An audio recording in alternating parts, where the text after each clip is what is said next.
What do you think about asking for a bill that would ultimately make every elected official who testifies before the legislature do so under the penalty of sworn testimony?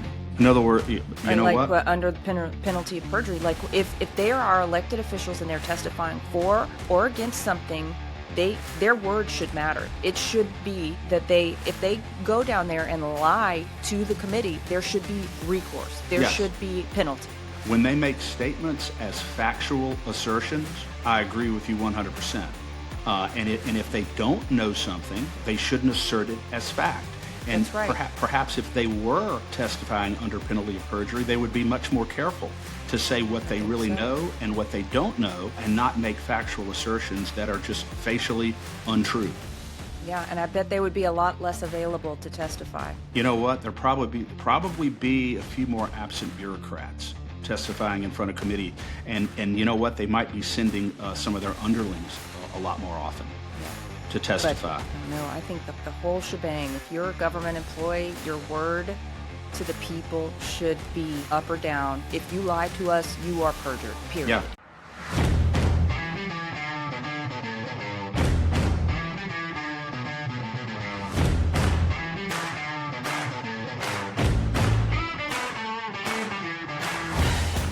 Thank you, ladies and gentlemen, for joining us once again on the State of Freedom. Good morning, everybody, and welcome to the State of Freedom. We are T minus basically what, Chris, 5, 6 days from the end of session? Yeah. 1 week from the end of session today. Yes, absolutely. So I'll be able to say, Danielle, that I'll spend about a year in the legislature over the next week. No kidding. At least 1 year. And I'm happy to report that we have a lot better news today than we did on Tuesday. We're feeling optimistic and we are fighting hard. And as you said, Chris, we are punching through to the bitter end. This is no time to to take our foot off the gas. This is no time to feel discouraged or relaxed. It is time to push harder and harder than ever. And that is what we're doing. And that's what we're hoping that you will do with us. So let me read the scripture of the day, and then we will get into some good news, some okay news, and some unexpected turnarounds. So let me find my Bible. Here it is. Okay, today's scripture is Ephesians chapter 4, verses 7 through 9. And it says, "And he has generously given each one of us supernatural grace according to the size of the gift of Christ. This is why he says he ascends into the heavenly heights, taking his many captured ones with him, and his gifts were given to men. He ascended means that he returned to heaven after he first descended from the heights of heaven, even descending as far as the lowest parts of the earth." And that has always been kind of an enigmatic scripture to me. It's a little mysterious. But as I was dwelling on it this morning, the Lord did give me some thoughts to share. So, one is that the supernatural grace that God has given us is according to the size of the gift of Christ. And we know the gift of Christ and the salvation he has made available to us is immeasurable, because he says that his great love for us caused our sins to be separated from us as far as the east is from the west. And what is supernatural grace? It's not just undeserved favor, which it is that, but it's not just that. It's also the operational power of God that enables us to do the work that he's called us to do. And this passage goes on to explain that when Jesus ascended to heaven out of the depths of hell, where he went on our behalf because of our sin, he made a way for us to be seated with him in heavenly places, even simultaneously as we live on the earth. And not only that, but as he did, he gave us spiritual gifts like prophecy, teaching, evangelism, many more, along with, and probably most importantly, the gift of the presence and power of the Holy Spirit, which came 50 days after his ascension to heaven on the day of Pentecost, which we will celebrate this Sunday, June 8th. So, all that to say, if you are not sure what gifts the Lord has given you, ask him to show you. Ask him to make it clear.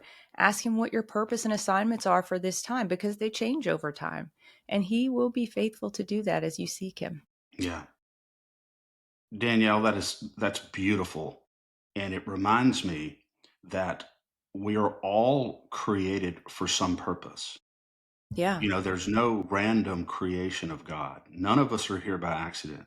And if we really think about that and think about the fact that I'm not here by accident, I was formed and knit in my mother's womb, and God does have his operational power, as you say, and supernatural grace available to me personally, as if I was the only one in the world. And when you think about that, it's absolutely awe-inspiring to think about the fact that God desires to gift me alone, with that supernatural grace and that great operational power. And all I have to do is reach out in faith and take it. Yeah. Isn't that powerful? It is powerful, and I think we can either take for granted or not recognize that grace sometimes, because when we're operating where the Lord wants us to, his grace is on it, and that gives us ability that we would have never have naturally. And it's easy for us to say, oh, well, I do this and it's easy for me, it must not be that big of a deal. No, that's God's grace, because not everybody can do what you're so good at. Exactly. Exactly. And it is. And, people also, Danielle, and I do this as well sometimes. I try to look for the rational. I try to look for what is logical and what is rational. But St. Paul tells us that God's grace and God's joy surpass all human understanding. We're not supposed to be able to understand God's grace. God's grace is very often counterintuitive to the logic and the intuition of the flesh. And we have to remember that. So just because we don't understand it, some people are even disturbed a little bit when they are under the influence of God's grace, because like, isn't it all supposed to be so hard? Isn't it all supposed to be so difficult? Aren't I supposed to be struggling or anxious or stressed about something right now? But St. Paul says it's the joy, the peace, the grace that surpass all of our understanding. So when the world and the circumstances tell us that this is how we should respond, God is telling us this is how you should respond, and this is the influence that you should be operating under. So it is possible to have pure joy and pure happiness and pure peace amidst worldly chaos. Isn't that a powerful thing? That is a powerful thing, and we are seeing a lot of worldly chaos Yeah, in I would say in so. some places that you tread on regular basis, the capital namely. And this week has been jam-packed. I mean, it has been so incredibly busy, and it's a funny time because as unpredictable as most of the session is, these last few days, this home stretch is the most unpredictable, because some things get shoved through that you would think would have so much controversy surrounding them. Some things get hung up or just don't advance, which we have, either high hopes for or we were hoping would get killed. So basically nothing's off the table in these last lingering days as they try and get through to the finish line. There was a bill, Chris, that we have been trying, and we just learned that we've tried so far unsuccessfully to resurrect, and that was Senate Bill 2. It's by Senator Mike Facey. It was his bill that would ban fluoride. Would you give us an update on that? Yeah, I talked to Senator Facey about that this morning, and he said that because the bill was voted down or involuntarily deferred, that it can't be resurrected at this point. So the SB, Senator Facey's fluoride bill, is essentially over for this session.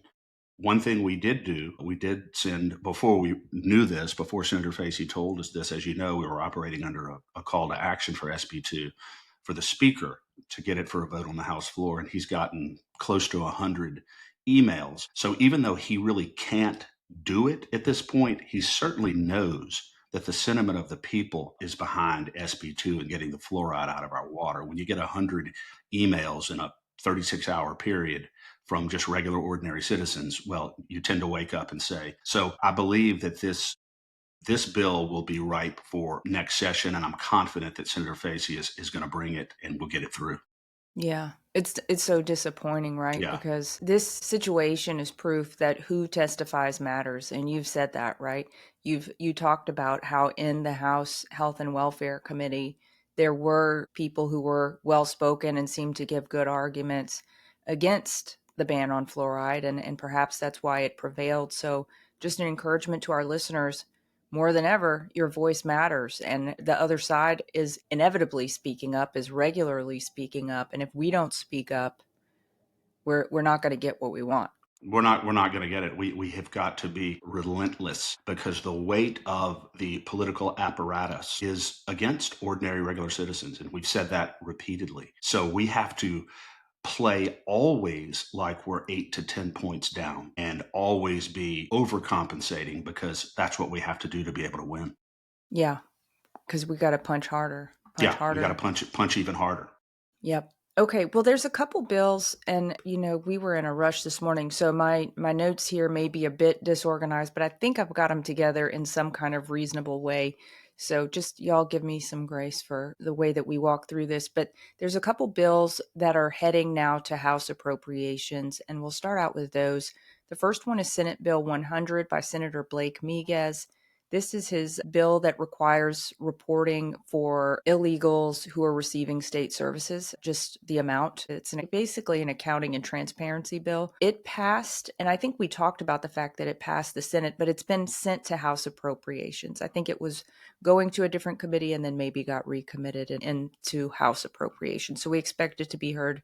Do you know, Chris, is House Appropriations meeting this weekend? Not to my knowledge. I haven't Okay. seen it. I know that the Senate Health and Welfare, I believe, is meeting on Sunday, and maybe the House just hasn't published maybe its not. committees yet. Yeah. And the House floor is definitely meeting on Sunday because Brett Guyman's HB 601 has been moved to Sunday. And before you go on, I do want to mention something about HB 601. I can't state specifically what is going on behind the scenes on this for tactical reasons, but I can tell you that we are very much alive and very much in this fight on eminent domain for carbon capture pipelines in Louisiana. Very much in the fight.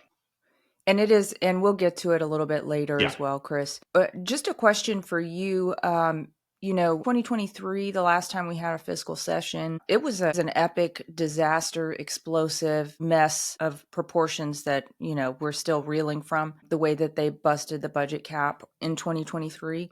Do you have any sense, we passed some bills over the last couple years or that, and we supported those bills that would make it so that if they try and pull that stuff, they're going to have to stay at the legislature. If they try and push the stuff to the last minute, it's not going to be a race with a deadline. They're going to have the ability to extend the time to deal with those bills properly and in a way that respects the taxpayer dollar, hopefully. Yeah. Do you have any sense where those big appropriation, the omnibus might be? Well, I know this, Danielle, you touched on it because of two bills from Representative Bacala from last session. It's impossible for the Senate to send over these gargantuan amendments on omnibus bills over to the House for them to consider with 30, 45 minutes or an hour left in the session. Yeah. It is in law now that they will always have a minimum of 48 hours to review and consider any appropriations bills that are amended and come back over from the Senate.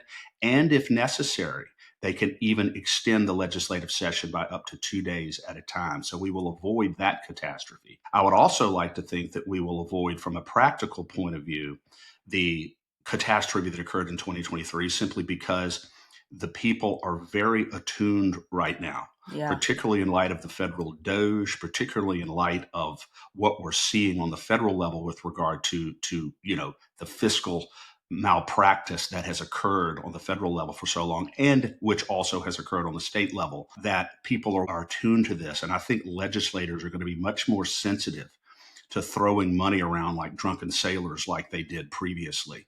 And we certainly are keeping a very close eye on what they are spending our money on, what they are appropriating money for. And I have noticed, Danielle, this session, when I have been in front of appropriations and these executive committees have come before appropriations and asking for money, that there have been more scrutiny and more detailed questions about what the money's for, what the money is going for. So I think there is a greater level of awareness in the legislature, simply that the people are not having this anymore.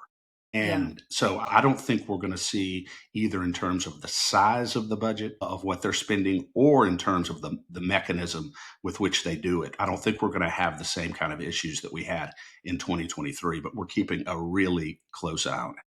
Great. Yeah, I can't stomach the thought of having that go the way it did again. And Chris, when we first started out, there was a lot of money being spent on some really ridiculous studies. It was like if people couldn't get their really dumb bill passed, not always dumb. Okay, this is for good bills too, but like often an answer is to just commission a study. But only a fraction of the time does that even make sense as an answer, right? Like in some ways, it's a way to save face with constituents or with a certain constituency, probably not the entirety of your constituency. But I haven't seen quite as much of that this session. I don't know if you've made that observation. Very little things are going to these study resolutions. There have been one or two, but for the most part, there have been up and down votes on bills. They've either succeeded or they've failed, but very few have been referred for what's called these study resolutions to study the issue. And I do think that as a general rule, Danielle, that's unnecessary. And it's often done, as you said, to save face with constituents and even with colleagues. Yeah. So, but I don't think very rarely is a study resolution actually necessary. Most of the time, people are aware of whether an issue is good or bad, whether something is needed or isn't needed. Now, there are times when study resolutions are necessary, but I think by and large, they're. Chris, what do you think? Should Senator Facey put forward a study resolution on fluoride? I mean, there's plenty of studies that already exist on it. I don't know that a study is necessary, but if that's on, if a state public record, the findings of that, I wonder if that would help the effort next year. I think that's a possibility, but I also think that one of the reasons why this is going to go through next year is because we're going to make sure that the Republicans who voted against this in the House Health and Welfare Committee, we're just going to make sure that the constituents know about that and that they hear from their constituents. And That's then when we right. come back in next year, hopefully there'll be a different vote on it. I think that's a possibility, but I Yeah. think that the evidence about the harm of fluoride, Danielle, for anybody who is objective and really understands it, is out there. And I think It it's a is out record there. now. I agree with you. And next year, I expect them to be on a little bit better behavior because they're going to be a little bit closer to reelection time. Yeah. And SB2, Danielle, as you know, I mean, all the good bills that are killed are always killed because of the votes of Republicans, because these committees are Republican Yeah, dominated, just so like the true. whole legislature is. So true. So that's where the blame falls, and we put it right at their feet. Okay, a couple bills heading to Senate Finance now. First one is House Bill 309 by Representative Philip Tarver. And this was one that we talked about on Tuesday for the first time, and it creates a separate mechanism of appropriations for NGOs so that people can see clearly where are taxpayer dollars going for core essential government functions and going to government agencies and departments, and what is going to outside entities. I really like the premise of this bill. I like what it's setting out to do, and it is now heading over to Senate Finance. Yeah, and I think that this bill should go through. We've been following it over the last several days, and everybody, particularly the tax-paying public, has a vested interest in being able to clearly understand money that's appropriated directly to public agencies for public need and money that's appropriated to these NGOs. And we see again on the federal level the absolute abuse of taxpayer money that has occurred by these NGOs, and also how a lot of that money has been kicked back to federal politicians and lined their pockets. So this is important to separate the appropriations of money to public agencies and those that go to these non-governmental organizations. Really important. It is really important, and I'm sure those kickbacks are definitely happening in Louisiana as Yeah, well. and that is just as important, Danielle. That's even more important or equally important as Senator Miguez's bill requiring these public agencies to report to the legislature specifically how much of our tax dollars are going for public benefits for illegal immigrants. I think we have a right to know that. The public has a right to know these things. Yeah, and well, that's a perfect tie-in to the next bill, House Bill 307 by Representative Chance Henry. that's requiring reporting to ICE for anyone who is collecting or applying for public assistance. That was reported favorably from Senate Judiciary B earlier this week. And like I said, this is in the bucket of heading to Senate Finance, which we expect, you said, to meet on Sunday. I don't know. I don't know if it's up there yet for Senate Finance. I know Senate Health Okay. and Welfare, I believe, Okay. is meeting Sunday, but we will absolutely be following it. It may be there if they go down, if they meet on Sunday. So, but this bill, HB 307, Danielle, it's very important. It requires any local or state governmental agency to report directly to ICE if anybody in their custody is receiving public benefits who's here illegally. That's important, and they have to report them to ICE and let ICE. Now, as a general rule, Danielle, we talked about before, this really has not been too much of a problem in Louisiana. It is in other states where they're refusing to report the status of these illegal immigrants to ICE. It's not so much a problem in Louisiana, but it's still important to have this etched in law because you don't know what's coming down the pike tomorrow. And this is preemptive legislation. It's important. And Representative Henry is well to push this forward and make sure this gets signed. There are some pockets where this is facing resistance in Louisiana. I mean, you think about LaToya's office. I mean, I have a hard time thinking she's over there having her staff report this to ICE. Yeah, I guarantee you it's occurring. Probably not I'm sure not on the level that it's occurring in other states. I would agree with that. Absolutely. Okay, a couple bills heading to Senate Judiciary C. That the first one is House Bill 76 by Representative Pat Moore. This is, we talked about also for the first time on Tuesday, a bill that creates the crime of the felony of intentional infection of a sexually transmitted disease, which faced some remarkable opposition from people whose character I certainly question now. Anyway, Yeah, and the majority of what about the 4 or 5 Republicans who voted against criminalizing the intentional infection of a somebody else with a incurable sexual transmitted disease? Yeah, It's it's really remarkable. McMahon, Mellerin, and several other Stagney. Republicans, Stagney, several others voted against it. I think did Freiberg. Anyway, we'll I don't know, but anyway, we talked about it on a previous show, and we'll have it all listed. But yeah, 4 or 5 Republicans who voted against that bill. So the secret to losing weight 2 times faster has gone viral. See the transformations hundreds of thousands of people are experiencing around the world with the Slenderize drops. These homeopathic drops are proven to control appetite, support thyroid function, help balance the body's pH, improve energy, boost mood, and increase metabolic rate. I've heard firsthand testimonials from droppers in their 20s to droppers in their 80s who say that the Slenderize drops have completely revolutionized their lives. Try the drops today to see the results for yourself. To learn more about the Slenderize drops or other incredible natural wellness and lifestyle products, email me at info@freedomstate.us and put drops in the subject line or visit the Shop Our Partners page at freedomstate.us. We also have links to those in the show notes. Thank you for supporting the state of freedom. Now it's going to Senate Judiciary C. I'll be honest with you. I don't think that should face any opposition in a Senate Judiciary Committee, but we're going to be watching those votes too. It's important. It is important. Okay, a couple bills have achieved final passage or enrollment, and I just kind of want to roll through those so y'all are aware of where these things stand. The first one is Senate Bill 216 by Senator Valerie Hodges. This one we were huge champions of.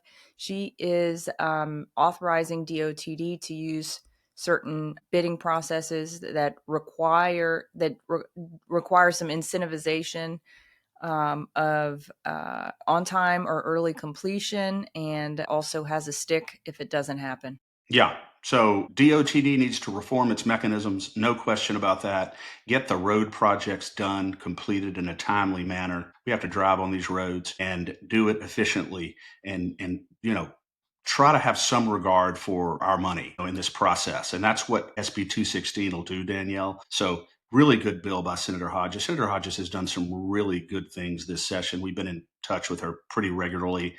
And, she is a real asset in the legislature. She is. And Chris, I believe we've reached out to Secretary Joe Donahue's office to come on the show in a couple weeks. I don't think we've heard back yet, but it will be great to get him on to talk about what the effect of the legislation that makes it through this session will have on DOTD's ability to operate. I would imagine that between this and if that bill, that Jay Morris's bill, which we'll talk about in a little bit, that makes it easier to hire and makes it easier to fire civil servants, gets passed by the legislature and then the citizens, that would be a recipe for true reform at DOTD. No question about it. Yeah, SB 8, good bill. And by the way, SB 216, Danielle, Valerie's bill on DOTD, cleaning up their systems and making them more efficient and completing these road projects. Joe Donahue was down there Good. in the committee, and I'm sure he supports this legislation. Yep. And so that passed on Tuesday, and it'll be heading to the governor for signature. The next one on this kind of everything at the legislature is done theme is SB 14 by Senator Patrick McMath. That is his Make Louisiana Healthy Again bill, getting the dyes and chemicals, additives out of children's food at schools. That passed and got through Senate concurrence without objection. Yeah. So we expect that to go to the governor. To the governor's desk. As well. And Danielle, I really enjoyed testifying on this bill. And, as you were talking about it, I'm reminded once again that when I was growing up, we were simply not allowed to eat processed food in my house. And we used to get really, really angry and upset because it's like, why do the Sewells get to eat Pop-Tarts and all this stuff? And we have to sit over here and eat apples, and so, but my mom was way ahead of the game, and she understood, that what we consume is so much a part of how we feel, how we act, our mental acuity, and our physical condition. And she just was always on top of that, way ahead of her game. And I think it's high time that kids in our schools, many of whom eat both breakfast and lunch at school every day, are consuming healthy foods and not poison. And I don't think it's a stretch to call it poison. Do you, Danielle? No, I don't think it's a stretch at all. No, I think it's well stated. Chris, the next one that is up or that has been enrolled is Senate Bill 80 by Senator Greg Miller. You and I have talked at length about this. We've been strongly opposed to this bill since we first laid eyes on it. It's an abhorrence. It's been sent to the governor, and I know we still have a strong call to action on this to get the governor to veto it. Yeah. If there's anything that you do for LACAG, anything that you do for the state of freedom, hopefully you do a lot for us. But if there's anything that you do, please make sure you do the call to action, the email to Governor Landry, urging him to veto this SB 80, this horrendous bill that censors the fundamentally protected speech of ordinary Louisiana citizens. And that's exactly what it does. It's a bill that's pushed by Secretary of State Nancy Landry, and Governor Landry has every reason to veto this bill. He only benefits himself politically, while at the same time that he's serving the Constitution by vetoing SB 80. So we need everybody to send an email to the governor's office and urge him to veto SB 80. It's at his desk as we speak. Yeah. And don't do it for us. Do it for you. Do it for your children. Do it for free speech. Yeah. This is a huge attack on free speech and our right to assemble outside of a polling place. Our right of association, our right of speech, Danielle. And remember, tyranny progresses by degrees, which is why we have to confront it as we see it and not wait until a molehill becomes a mountain. Well, and I feel some days like we're standing behind the mountain that we have avoided for a long time. Yeah, but as long as we have a lot of citizens standing there, we can climb that mountain. Or take it down. All right. Okay, the next one that has been sent to the governor is Senate Bill 46 by Senator Mike Facey. This is his bill for the banning of geoengineering and weather modification. You have a call to action up on this as well, encouraging the governor to sign it immediately. Strong call to action. Senator Facey has urged us to reach out to the governor and urge him to sign SB 46 now. We don't need the poison in our atmosphere and our skies. Anybody who says this is not occurring obviously is watching CNN too much and drinking some really, really sweet Kool-Aid. Mm-hmm. So it is occurring. It's got to stop. SB 46 must be signed by the governor, this chemtrail bill.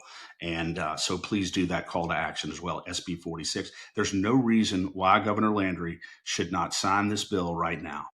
Yeah.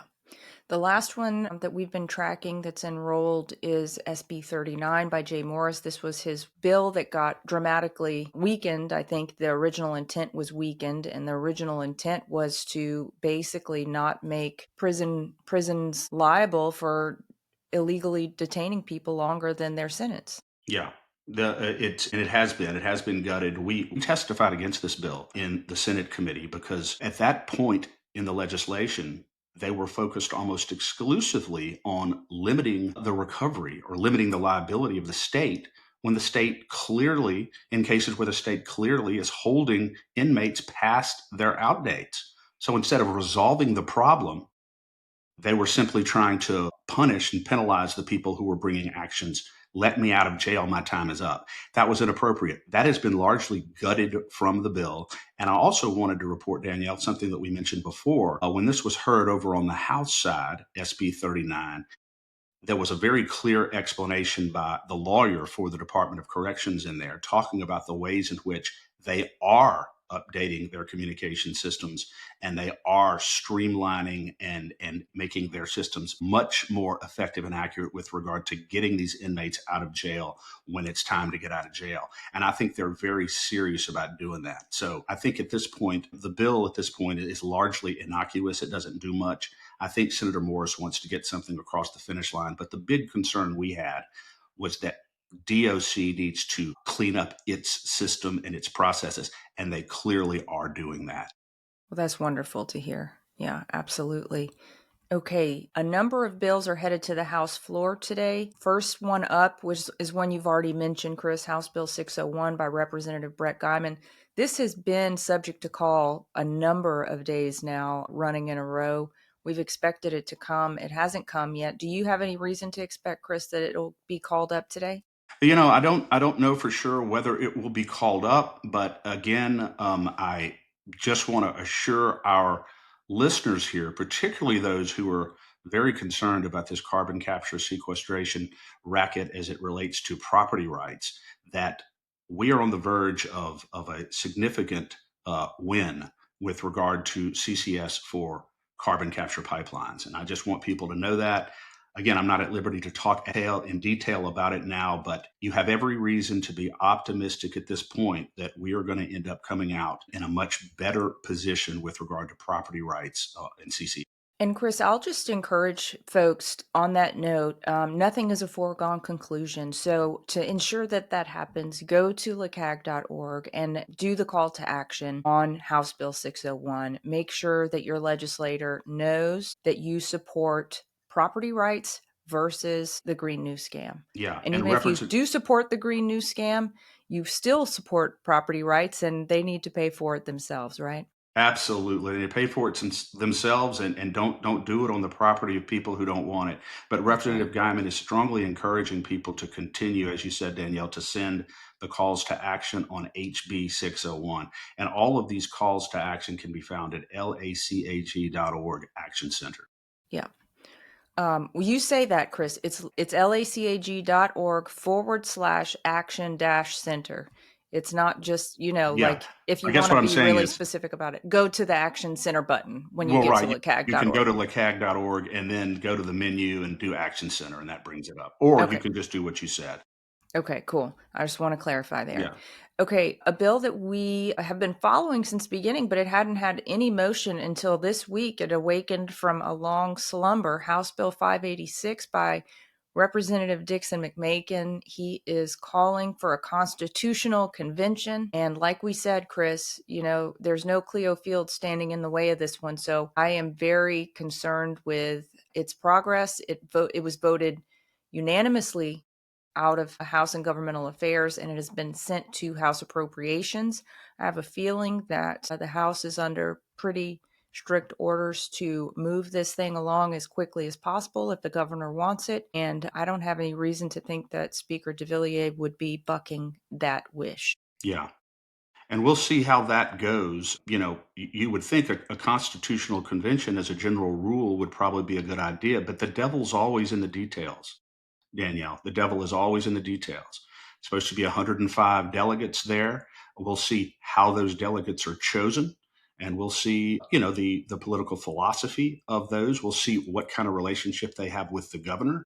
And, if there's a risk that we go into a constitutional convention and the governor uses this as an opportunity to amend the Constitution in such a way that further consolidates his power and further diminishes legislative oversight, then we're not for the Constitutional Convention.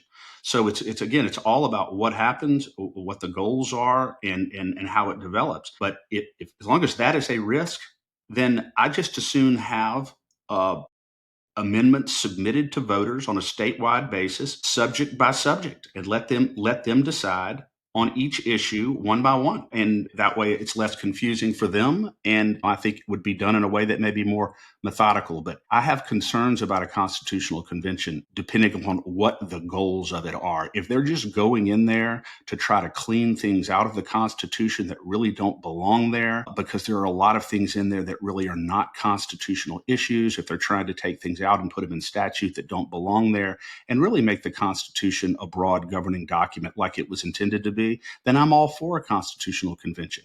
But if there's a political agenda afoot, then we have to be very wary of it. Well, I was a lot more apt last session to be optimistic about it. The way that this legislature has operated this year, largely in opposition to the will of the people, largely in opposition to the freaking Constitution itself. I am strongly opposed to this. Absolutely. Yeah. And you know what? I will be opposed to it until we have fair and free elections in this state, because I can't trust that the people who are serving, this is me, I can't trust that the people who are serving were actually voted in there. I can't trust that any votes that we make on the Constitution itself as a convention and the final say is going to be a trustworthy vote, because do we know that our elections are manipulated? Absolutely. Absolutely. On For the Love of Freedom on Tuesday, I had a guest who, Chris, you and I hosted previously, Edward Solomon, talking about how the Dominion machines have a specific algorithm that flips the votes. It absolutely flips the votes. It's proven. He's proven it. He's proving it in court. And I'm not here sitting around going to pretend like, oh yeah, let's go ahead and go to a constitutional convention so that we can change things, whenever we don't have any confidence that when we vote on up or down whether to accept or reject a new constitution, that our vote is going to be counted correctly. So no, abso-freaking-lutely not. I'm against it. Yeah. And that is absolutely a legitimate concern.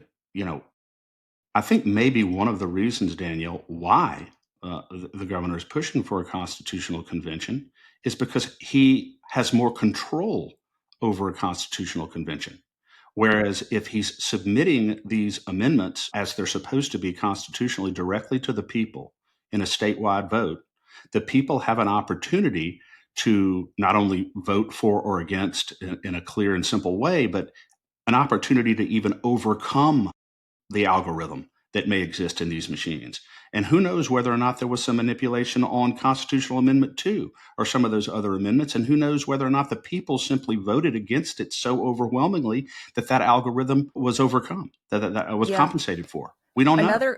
Another concern I have, Chris, is one that we brought up with Representative Boyer last session whenever this was raised previously, before Cleo Fields blocked it completely. And that was, I wanted a promised carve out for our election law to remain the same, because we have great election laws in the Constitution. Great. The way that it's set out is very protective for the people, protective for the vote. Now that's being blatantly and disgustingly violated by the Secretary of State every single day of the week, at least on election day. But the protections are there, and I'm very nervous that those would be stripped out or watered down to mirror some that are in other states that give them a lot less recourse legally to challenge the system. Yeah. And I'll give you a couple of examples of what you're saying, Danielle. The Constitution of Louisiana requires that votes be counted publicly. Are we counting our votes publicly in the state of Louisiana? Of course not. It's a fundamental constitutional requirement. It also requires that the votes be preserved inviolate in the event that there is a challenge to an election result. In our state, not only are the results not preserved inviolate, you can't currently even audit our elections in Louisiana. There's no way to audit elections in Louisiana. So you're right. The constitutional requirements are there. They're simply not being followed. And maybe yet another motive possibly for a constitutional convention is to go in and just eliminate those constitutional requirements altogether, because it's still a headache. Because, there's currently a suit in the 19th JDC challenging the constitutionality right now of Louisiana's method of counting votes. And I wouldn't put anything past Nancy Landry at this point. Not anything. Yeah, I don't. I think she's very, very sneaky, and just got to keep an eye on her. And I've heard from a couple of senators that I've spoken to that they are keeping a close eye on her, and she's not fooling them. Yeah. Well, that is encouraging. All right, so let me see here. Okay, we already mentioned, but we can just touch on it again. SB 8 by Senator Jay Morris. This is his proposed constitutional amendment to be able to easily fire public servants. Yeah, unclassified, classified service. Exactly. Civil service. And what it'll do, this is a constitutional amendment. So if it passes 2/3 of both houses, Danielle, it'll just go to a vote of the people. And the question will be, do you support the legislature having the authority to reclassify state employees from classified civil service status to non-classified? And if they go to non-classified, then there will be a lot more flexibility in being able to manage those employees in terms of holding them accountable for doing their jobs. And I think it's important to do that because they really are largely untouchable in the state of Louisiana. It's very, very difficult to fire a classified civil service employee in Louisiana. And what does that do naturally? The natural tendency is to create a disincentive to perform well. I mean, it's just human nature. When you can't be touched. I mean, like I told you before, when you were working for Pfizer, Danielle, if you had the same classified protection that many Louisiana state employees have, you don't think that would have perhaps created a disincentive for you to perform on your maximum level? I think it probably would have. I think it probably would have. Okay, headed to the Senate floor today is a ton of bills. I think we might see a lot of these things get closed out today. The first one is House Bill 528 by Representative Ryan Boriak. We alluded to it earlier in connection to the bill we just talked about, Senate Bill 8, the firing of civil servants. And this is his bill that would transform the Transportation Department, which is in dire, dire need of an overhaul. Oh, is it? Is it? The systems, yeah. I mean, there's no question about it. I don't see how this is even controversial. It is a good bill. So between this bill by Boriak and Senator Hodges' SB 216, I think that there could be some real changes, both to the procedural part of DOTD and even into the structure of DOTD, which is just a labyrinthine bureaucracy right now. I admire Joe Donahue for going in and trying to reform that, but it's got to be demoralizing and discouraging for him at times to try to reform a bureaucracy with that scope. I think about that sometimes. It's like, what a job he has. Hopefully these two items of legislation will help him to do that.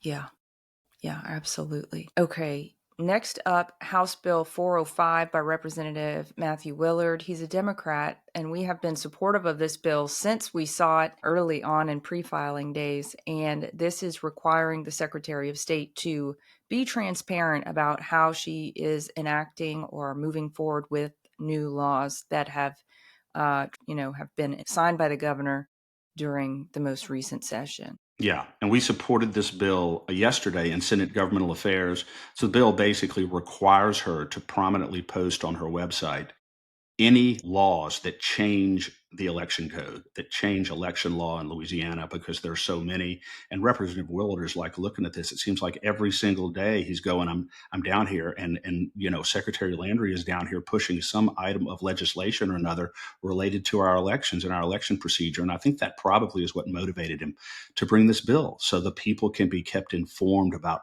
what's going on with our election system. We have suggested an amendment to HB 405 that requires the Secretary of State to post on her website all developments in the procurement process of the new voting system. We're talking about $100+ million of our money. And there's been a lot of frustration among citizens, particularly those concerned about election security, about not knowing when these meetings are occurring, about not knowing where she is in the procurement process. It's impossible to find this information on our website. So we're trying to update that and require her to routinely and timely post and update information related to the procurement process and the certification process of this new proposed voting system that she wants. It is hugely important.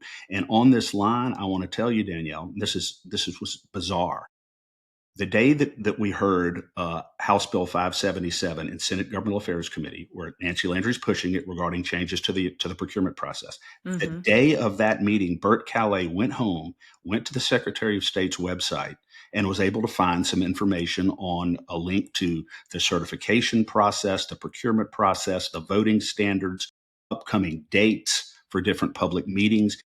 He went on there 2 days later, and it was all scrubbed off of the website. Nothing up there.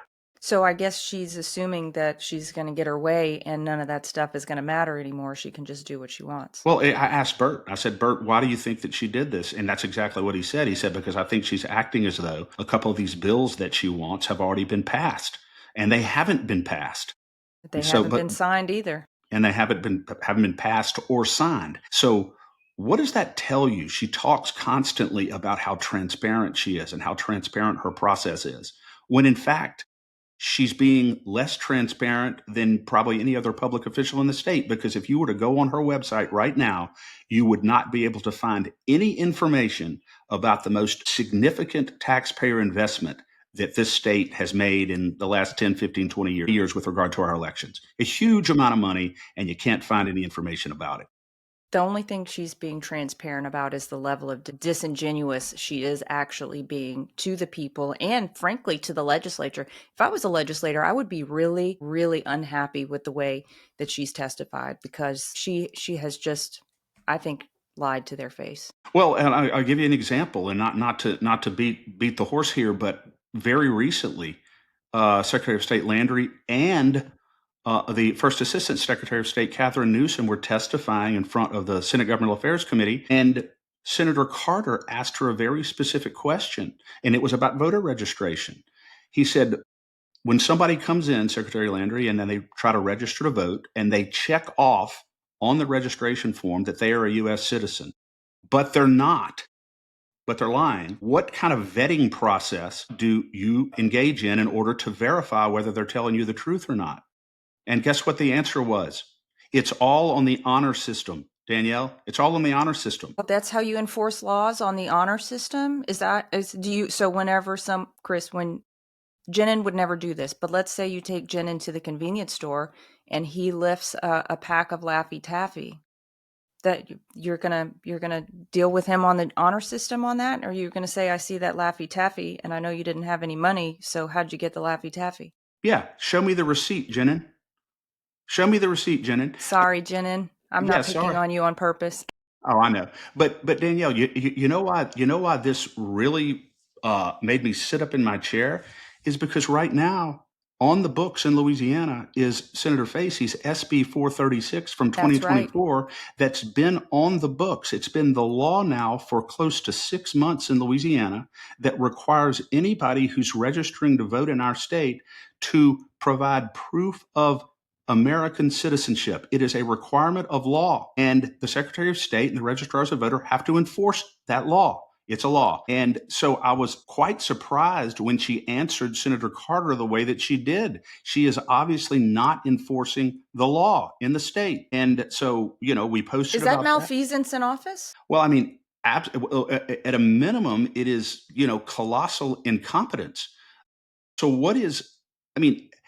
that is what she's paid for, to secure our elections. So come up with a simple way to verify citizenship when people are trying to register to vote. It is a huge issue, and you're not enforcing the law. And she was sitting at the table with Senator Facey back in 2024. That's right. When he passed the bill, and I testified in favor of it. So these are things. And she made him delay. She made him delay That was the only way he could get it through the enforcement date of the bill, right? Because she said she didn't have enough time to get it done. Well, she didn't have enough time to get it done, but she hasn't done anything on it since what, this time last year? Yeah, this time Longer? last year. This time last year, the Yeah, original bill, his original bill in 2024, Danielle, made it effective on signature of the governor. And that's she right. wanted to push it back till January of this year to begin enforcing that law so she could come up with a mechanism and a process and a procedure. Well, apparently, it's now been in place for close to 6 months, and she still has not given the registrar of voters any guidance with respect to enforcing this important law. So, I mean, I think that's a real problem. Yeah, and I think she's doing what she wants to do. And for whatever reasons that she has, that I don't know what they are, but she's certainly not doing what's in the best interest of the citizens. Yeah. And if she thinks she's doing what's in the best interest of the citizens, she's not, because she's not listening to what the citizens want. Yeah. And leave it up to a Democrat on the Senate Governmental Affairs Committee to ask the question that Louisiana citizens want to know the answer to. And now we have the answer to. Yeah. Bravo. Bravo.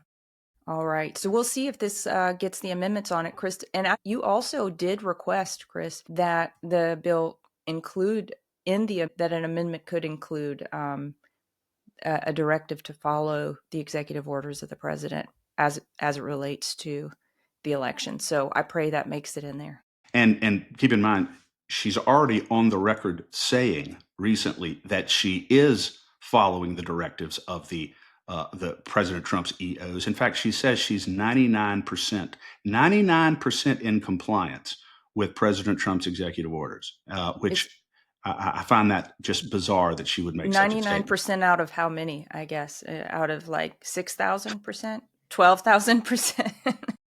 Exactly. I guess it's all relative. So, but anyway, Yeah. so she made some important concessions recently before Senate Governmental Affairs that we have and that we have clipped, and she made them in response to Senator Maguez's question. So she is on record stating, Danielle, that we're not going to be using any kind of foreign parts for our elections. None of our voting systems are going to be coming from any foreign country. And so she's on record saying it. So we're going to absolutely hold her to it in the event that we do end up going forward with a computer-based voting system. But we're fighting all of it to the end. We are fighting all of it to the end, and I trust her word about as much as I trust that she is enforcing the citizenship to vote. Yeah, and I trust her word slightly less than that. Yeah. All right. Next up is one we have not talked about in a little bit, Chris, so you're going to have to pull this one out of the archive in your brain, but House Bill 592 by Representative Bo Boye is also up. It's been subject to call for a while. Any updates on this one? You know what? I haven't been following this one too closely, but I don't think there's anything sinister about 592. I mean, I think it's not one that's been really up on the radar screen for me because there's so many of them. There's a number of them that absolutely are. Yeah. This one has not been. Okay. One that absolutely is House Bill 590 by Representative Annie Spell, and this is her bill to get foreign funding out of our elections, and it's been pending Senate final passage for about a week now, I think, but it's subject to call. Maybe it'll go today. I'm wondering, Danielle, why this bill would not have already been voted on and not already have gone to the governor. This bill it should get Bagneris treatment, I would imagine. It should just have flown through. Yeah, exactly. This should not be controversial. It fills a loophole in Blake Maguez's former constitutional amendment that was signed by the people, his bill keeping foreign money out of the coffers of our election officials in Louisiana.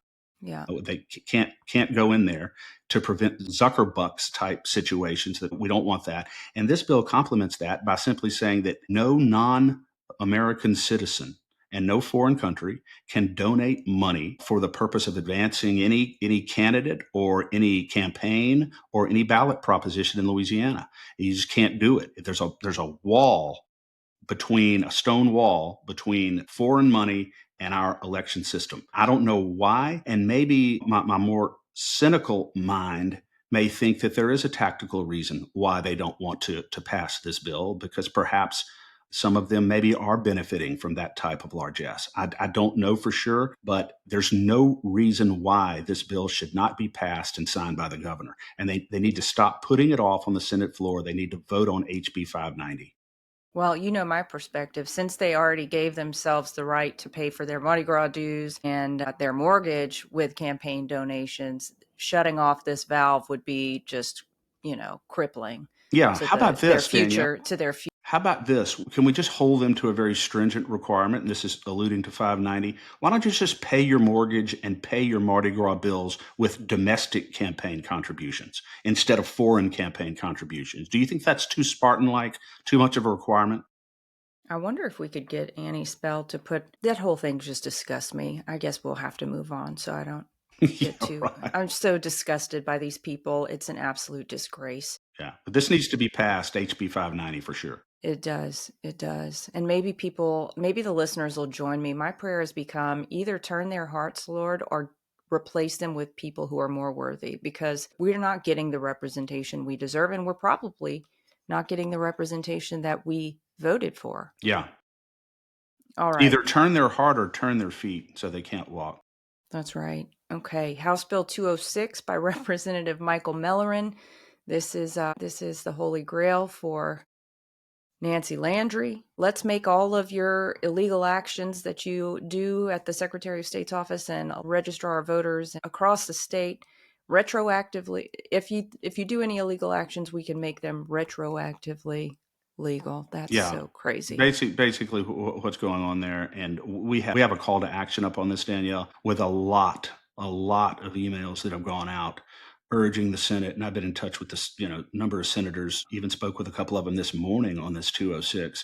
So yeah, there's no reason for this legislation except one that is not legitimate, which is to try and extend Cleo Field's congressional career once the U.S. Supreme Court nullifies his current seat. And so there's no reason to vote for this, every reason to oppose and kill HB. Yeah. So this has been this has been subject to call for a while. It keeps being returned to the calendar. That's encouraging, but we don't put anything past these people to try and sneak it through at the last minute. Yeah. Well, we'll be keeping a very close eye on this today for sure. Yeah. Another one that falls into that camp is SB 214 by Senator Royce Duplessis. This would be, it would change the way that we get a commissioner of insurance. Instead of electing him or her directly, it would just go to the governor as an appointment. Yeah, absolutely. I'm sure with no requirements. Absolutely bad. Absolutely bad. This has been returned to the calendar a number of times, but it is set for vote, at least theoretically, on the Senate floor today. And we oppose this for reasons that we've talked about an awful lot before. The insurance commissioner should be elected by the people, not appointed by the governor. Yeah, and it's been subject to call since May 20th, but like we said, nothing is off the table. And look, you don't win any awards for trusting these people. No, you don't. You certainly don't, and you might actually at least avoid some darts by not trusting them. That's right. Okay, Senate Bill 226 by Senator Valerie Hodges. Y'all haven't heard us talk about this one for a while because we just haven't been sure if she's actually even trying to bring it or if she's just going to let it die, because it mostly died in committee anyway, gutted by the words of Secretary of State Nancy Landry, with the extreme help of Senator Greg Miller, who's been carrying Nancy Landry's water all session long, which has caused me a little bit of, it just causes you to scratch your head and say, I wonder why he's doing all this for Secretary Landry. Because of this session, I'm always and perpetually going to associate Senator Greg Miller with Nancy Landry, because literally he has fawned over her and done every single thing she's asked him to do. Every single thing. Yeah. I want to remind the listeners that SB 226, before it was gutted by Senator Greg Miller's committee, would have allowed our Attorney General to expropriate any property in Louisiana currently owned, immovable property currently owned by for an adversary like China, if that property is located within 50 miles of a military base or a critical infrastructure facility. I mean, that just seems like an extraordinarily important piece of legislation. that was killed in it. And also the codification in the bill of President Trump's executive orders regarding election security. Those two things were both gutted out of the bill. So now it doesn't really do too much. I think that I wouldn't be surprised if it's not called at all on the Senate floor. But I'm not Yeah. going to ever forget what happened to that bill in Senator Greg Miller's committee. No, and I just saw, Chris, that yesterday Governor Katie Hobbs, she's Arizona, right? Yeah. Katie Hobbs is in Arizona, the fake elected. Of course, no one believes that she beat Carrie Lake, but she just vetoed a very similar bill yesterday. So Greg Miller can count himself in her ignominious company. Yeah. Hobbs and Miller. Yeah, there you go. All right.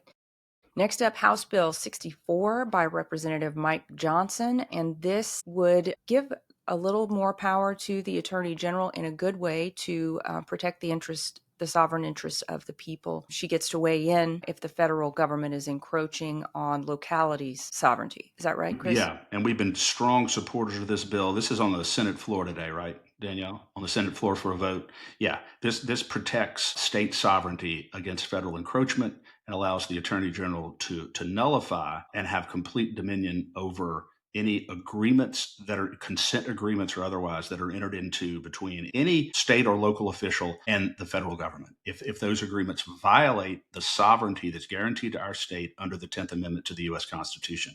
So I'm a big fan of this bill, and it is complementary in a sense to SCR.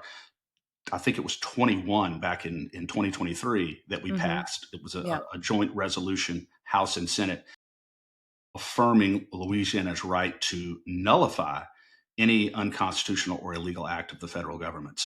This is an important piece of legislation, and Representative Johnson has done a really good job getting this to the point where it is. So if it passes in the Senate today, this will go to the governor's desk. Great. Okay, next up, House Bill 603 by Representative Dixon McMakin. This one we haven't talked about in a minute. It would just give more power to the governor. He would basically be allowed to ignore any recommendations from professional associations about his appointments to certain committees and licensing boards. It originally failed in SG&A, thanks to, I believe, Senator Miguez, and somehow was resurrected and now finds itself going to the Senate floor. Yeah, and there were some amendments made to it, I think strengthening the Senate oversight over the confirmation process. And So I think the requirements, maybe the professional requirements of the appointed. Yes, and the professional requirements, but the bill has been resurrected, and it does allow the governor to not follow the recommendations of the trade associations when it comes to who he appoints to these 31 or 32, the heads of these 31 or 32 regulatory boards in Louisiana. You know, we continue to oppose this legislation not because we don't think these trade associations who are submitting these nominees do not have corruptive elements within them. Of course they do. But at least that corruption is diffused rather than being in the hands of one member of the executive department, namely the governor, in a state where he already has too much power. So that's why we oppose this bill and oppose the legislation. And we're going to continue to. And I would less vigorously oppose this once our elections are fixed, because at least the governor has some accountability to the people. Those professional associations certainly don't. But the point about diffusing the power is an important one. That's a good point you make, Danielle, because somebody mentioned that to me this morning specifically about HB 603, that one mechanism you have is reelection. And when a new administration comes in, then perhaps, the appointments will reflect a different philosophy. There'll be a different group of people appointed. So at least you have that. Whereas if it's the same associations always submitting the nominees, then perhaps, that's not a good thing. Everything that I say about bills like this, Danielle, is always viewed through the prism of my reluctance to put more power in the hands of the executive and specifically this governor, because I don't believe that he has used his power very wisely. And I believe that I'm seeing things going through the legislature, many things that are all designed to increase his power. And I'm extremely skeptical about this. Yeah. This This one, I feel like in a way we're caught between a rock and a hard place. And I do agree with our position that we're opposed to this. We want more diffusion of power. But these professional associations and boards do operate like mini cartels. They run roughshod over their members. They tell them what they're allowed to say, how they're allowed to operate, and they censor their people. I mean, look at what the medical licensing boards did during COVID. Look at the way the the bar association operates. I mean, Trump is punishing the ABA, thankfully. So I hope we start seeing more of that. So it's not like I have a great deal of respect for most of these organizations. I think many of them operate against the interest of their members, and I think many of them operate in the clear opposition of the people of the state. Here we go. It's at least diverse. Yeah. I don't know what else to say. So at this point, Danielle, I'm a little, I'm more ambivalent about this, thinking about it more. And I think that there are arguments to be made on both sides of it. Yeah, absolutely. Absolutely. I'm excited to share a fantastic opportunity for State of Freedom listeners who are interested in investing in precious metals or even starting a home-based business in the precious metals industry. Metal Stacks is a precious metals collectors club where you can buy your metals at the best prices on the market, actual dealer cost. They are beating the big sites. They have no credit card fees and no minimums. If you're just interested in purchasing metals at a great price, visit metalstacks.com/dwalker. Get to shopping. That helps me out. I get the commission. You can also refer people to Metal Stacks for an additional income. If you're interested in learning about the referral business aspect of Metal Stacks, email me directly at danielle@freedomstate.us for more information. Okay, next up is House Bill 160. Chris, you testified on this one, and we do have a clip that we can play shortly. But this is Representative Kelly Dickerson's bill. It's her ethics bill. You did a great job talking about, I don't know, do you want to set it up or should we just play the clip? Well, I'll just set it up very, very briefly. This is a very good bill by Representative Hennessy that requires any person that files a formal complaint with the ethics board, Louisiana Ethics Board, against any Louisiana citizen, they have to at some point during the investigation disclose who they are. You can't just file an anonymous complaint and never let the person you're accusing know who you are or have any idea who's accusing him. This is the United States of America. And there's due process and core rights that we have as American citizens. And one of those is to be able to confront, cross-examine, and evaluate the credibility of people who are accusing us of wrongdoing. I mean, we don't live in communist China. So Representative Hennessy Dickerson's bill simply requires that the complainant has to disclose their identity when they're filing an ethics complaint against somebody. And also in the bill are very significant whistleblower protections against the complainant in the event that they have to file a complaint against a powerful public official, severe penalties for retaliation against the complainant. So I think the bill protects both the complainant and the accused in this deal. The bill, Danielle, passed out of committee in a 4-2 vote, and we'll talk about the 2 Republicans who voted against this bill, after we run our clip, if you want. Okay, here we go. All right. Mr. Chairman, Chris Alexander, Louisiana Citizen Advocacy Group. Just a couple of points here. Our organization is 100% in support of this bill, and I wanted to take a minute, some of my time to respond to a couple of points that Senator Miller raised. What you're suggesting here, Senator Miller, is that when someone is accused of an ethics complaint, no matter how serious, at no point in that process during that investigation is an accused entitled to know the identity of the person who is accusing them. I can't think of anything that is more fundamentally unfair or fundamentally un-American than to accuse someone of what is really a quasi-criminal allegation that's very close.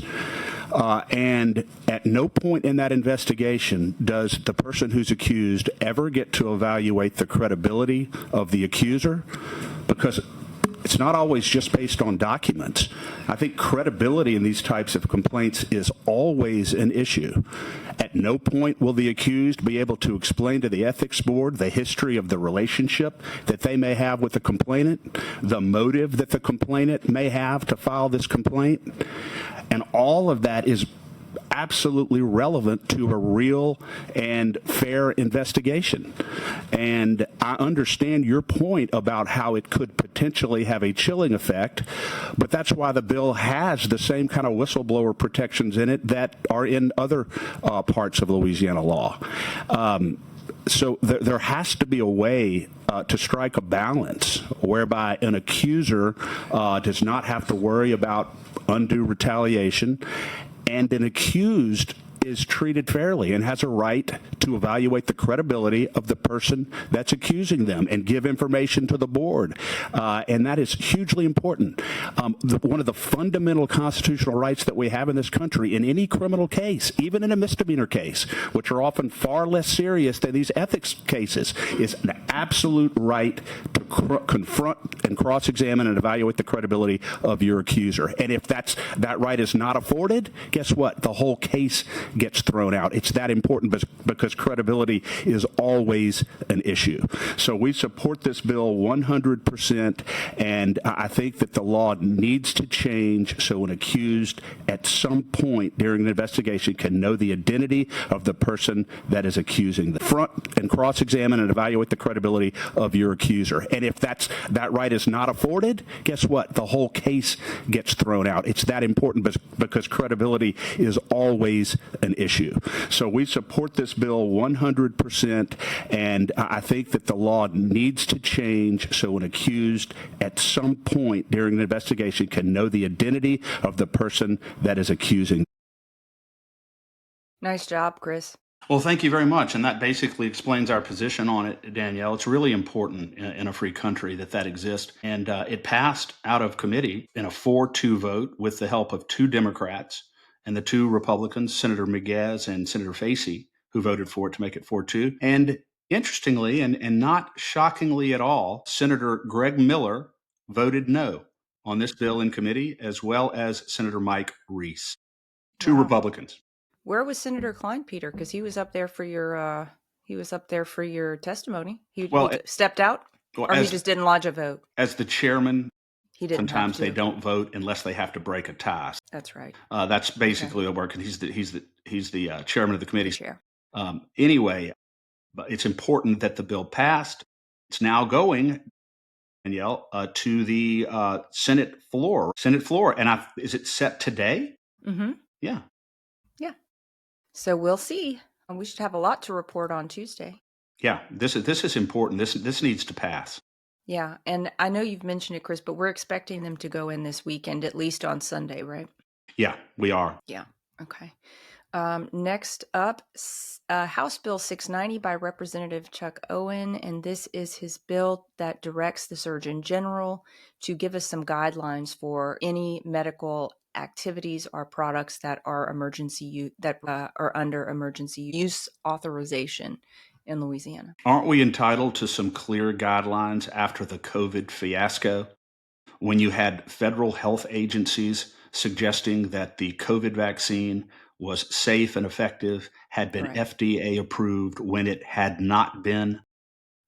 This is in response to all of that, so people can have an understanding of whether something that is being pushed on us by state or federal, mostly health authorities, is actually safe and effective, has actually been approved, and what are those guidelines? Yeah.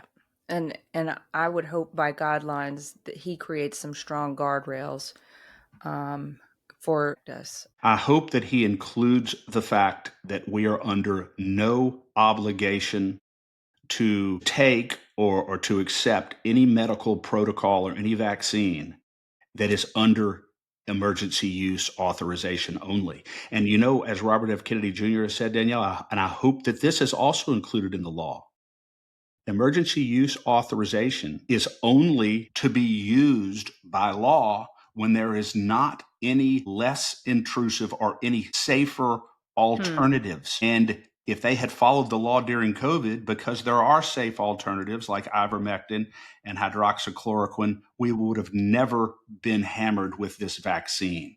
They had to suppress that and suggest, as Fauci did, this is the only alternative, and lie about that in order to be able to push this emergency use authorization COVID shot. That's what they did. Well, I love what RFK Jr. said, Chris, because if that's the case, then there's never a case where there's not a safer alternative to what Big Pharma is trying to shove down our throats or Exactly. shove in our arms. Exactly. All right. Next up, House Bill 371 by Representative Beryl Amade, and she is moving right along with this one. Happy to see that, Chris. This is her free exercise of religion bill. Give us a little background on this. It was, I believe, headed to Senate Judiciary A and got rerouted to Senate Education, if I'm not mistaken. Yeah, they want to. There's a group up in Shreveport that wants to rent out one of their churches for a religious activities involving students, school activities involving students, but it's based in their religious faith. And the local fire marshal up there is imposing all of these codes on the building, because these buildings are very old, requirements. They have to spend all this money to upgrade their buildings, and he's not imposing the same requirements on the secular buildings. He's not going in there and saying, no, we can't issue your permit until you do this and this and this and this and upgrade all this stuff. So he's basically discriminating against the religious and not doing it and not treating everybody the same across the board. So this bill basically would require the codes and the building restrictions to be all the same across the board. You can't be more burdensome on a religious school or religious building than you are on a secular building or a secular organization, because it's really caused a lot of problems for them up there. And so this is important. It passed through the Senate Education Committee yesterday, and I'm 100% in favor of this bill. What kind of permitting, Chris? It's a permit. It's a permit basically for use. There are certain safety protocols. Basically, he's saying that one of them is, okay, your alarm system. Your alarm system in here, your fire system is not up to speed. And other things that they have to go in and look at to make sure the building is safe, to make sure it's functional. Do you have a fire escape over here? All these things that he's imposing on this religious group that they're not imposing on the secular groups and those the buildings that they occupy. And so I It think just all sounds very burdensome and unconstitutional. yeah. Why should any organization have to apply for a permit with a stinking government to hold a meeting of any kind? Well, exactly. I mean, that's the point. It doesn't. It's all government. It's all really government overreach. But if you're going to overreach, just be an equal opportunity overreacher, and don't treat religious organizations differently than you treat others. I'm ready to see some people who are really radical about small government get into office, because this is garbage. This is absolute garbage. It is. The way that they treat us like literal slaves. They do. That you're allowed to do this, you're not allowed to do that. If you want to do this, you have to ask permission of me. No, I don't. No, I stinking don't. Yes. Thomas Jefferson, Danielle, said that the only legitimate object of government is to prevent one individual from directly infringing the core constitutional rights of another individual. It's to secure and protect all of our individual freedoms and rights. That is the only function of government. Anything That's right. beyond that is usurpation of power and an infringement of liberty. That was Jefferson's philosophy. Oh, how far we've come.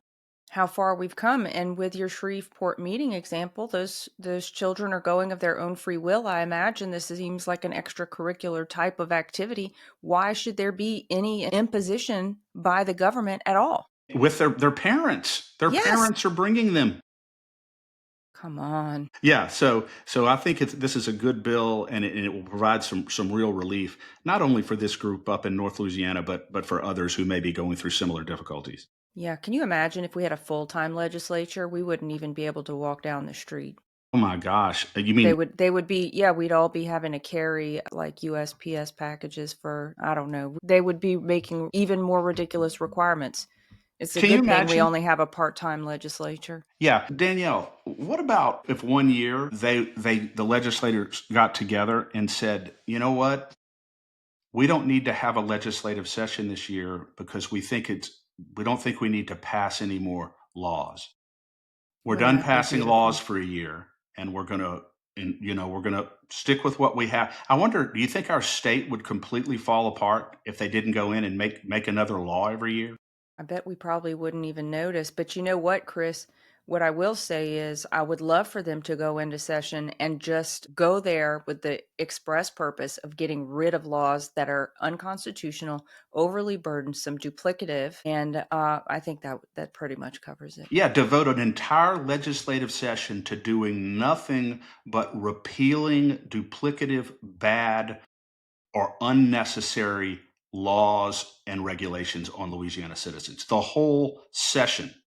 And then the next session, they could They go could do it in again. and They could devote do it again. or go, yeah, do it again, or go in and maybe we need two sessions for that. And then go in the Minimum. next session and devote the whole session to streamlining and reducing the bureaucracy in Louisiana, just to streamlining our government in a meaningful way. Wouldn't that be great? Yeah. It would be great. It would absolutely be great. Okay, Chris, next up, House Bill 457 by Representative Denise Marcel. We've been big supporters of her bill, and this is her solitary confinement bill that makes sure that anyone thrown in solitary gets access to education materials and religious materials. Yeah, that is something that we asked Representative Marcel to include to make sure that you add to your bill a provision allowing access to education to religious materials when someone's in solitary confinement, and it's very important. And it may not seem like a big deal, Danielle, to a lot of people, but it's a big deal to someone who's serving solitary confinement in a Yeah. 4x8 cell. Yeah. Where that may be the only hope they have is access to the scripture. And I think it's massively important. And I also want to note this bill because it's one of a number of examples where we have aligned with Democrats when they bring good pieces of legislation, or when we've aligned with Democrats when they've opposed bad pieces of legislation.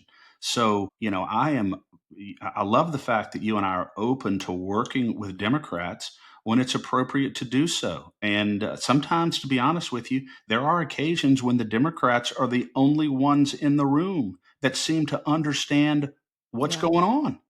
They're Yep. the only ones in the room sometimes that are not just reflexively rubber stamping whatever the governor wants. So guess what? They're our friends in that instance. Yeah.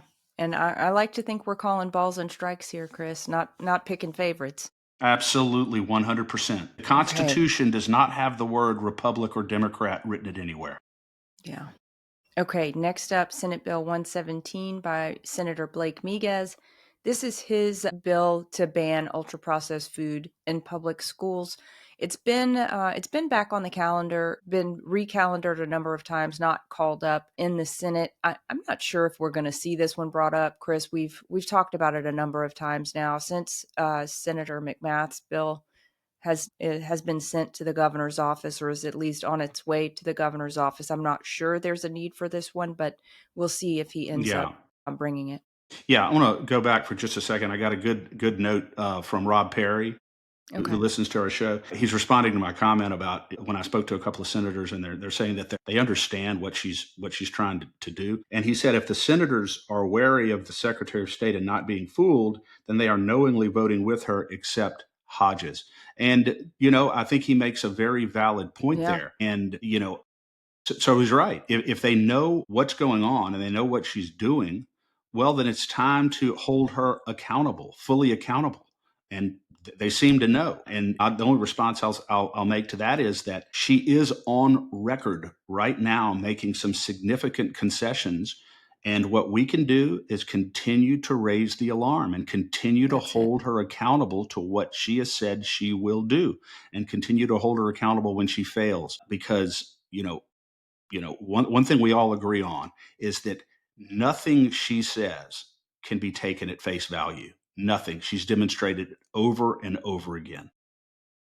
Chris, is there any legal recourse for what's the legal weight of what she testifies for or against, I guess, any of her testimony in the legislature? Is there, whenever they call witnesses in Congress, they do so under the penalty of perjury. I don't think your testimony in the legislature carries the same weight necessarily or penalty as that. But how would that hold up in the court of law? Is public record? So is that matter if she ultimately gets sued?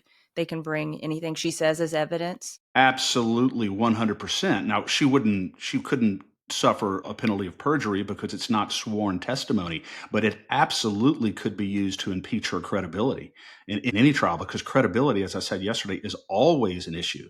So if she were to go in, for instance, and testify on the case that's pending down at the 19th JDC and say something, she could absolutely be impeached with anything that she said before any committee in the legislature as a prior inconsistent statement, and it goes straight to her credibility. So yes, she couldn't be subjected to a perjury prosecution, but it definitely would go to her credibility.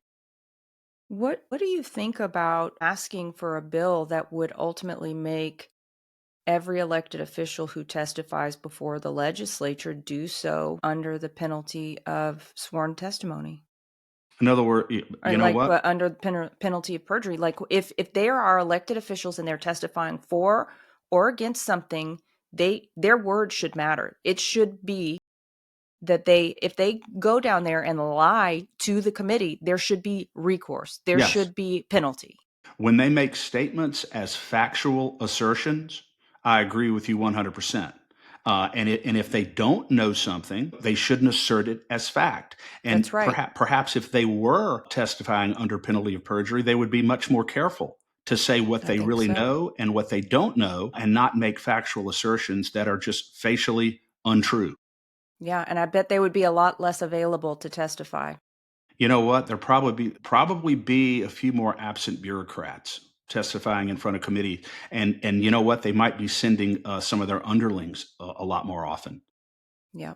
to But testify. I don't know. I think the whole shebang, if you're a government employee, your word to the people should be up or down. If you lie to us, you are perjured, Yeah, period. and they are speaking to us when they're testifying before those committees. That's right. That's right. All right. Well, Chris, that rounds us out for today. We expect a lot of stuff happening this weekend and early into next week. Do you think they're going to get out on time? When do you think they're going to close this down? What's your prediction? I think they'll probably get out on time. They'll Okay. get through to the finish line on it. I want people to keep a very, very close eye today on SB 46, on SB 80 that are at the governor's desk right now.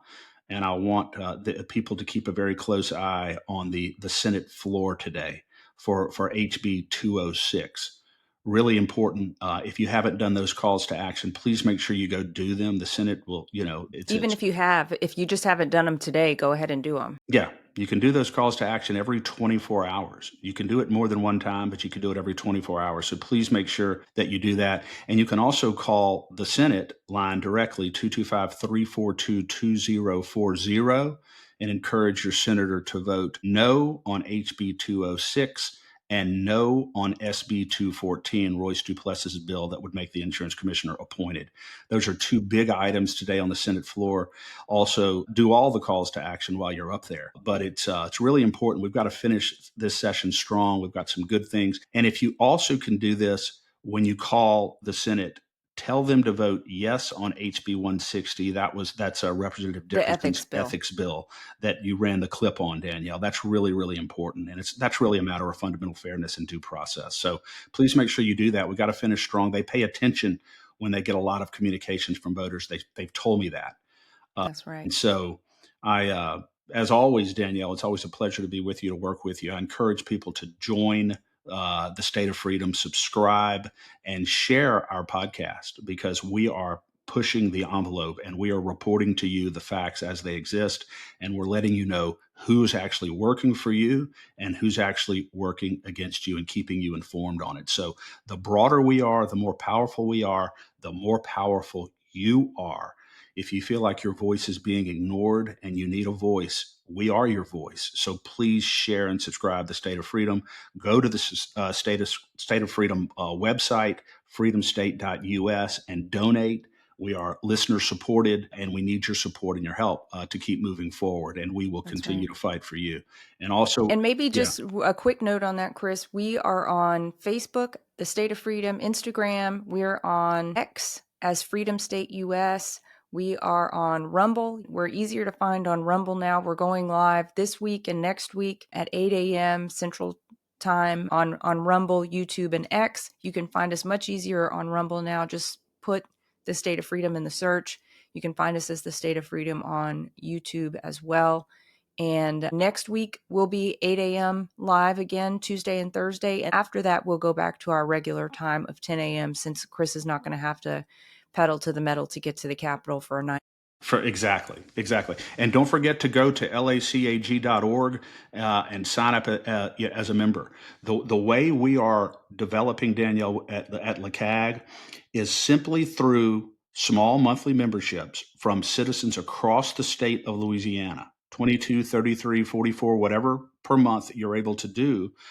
And we will be even more powerful than all of the powerful special interest groups in the legislature who are so deep pocketed and so well funded.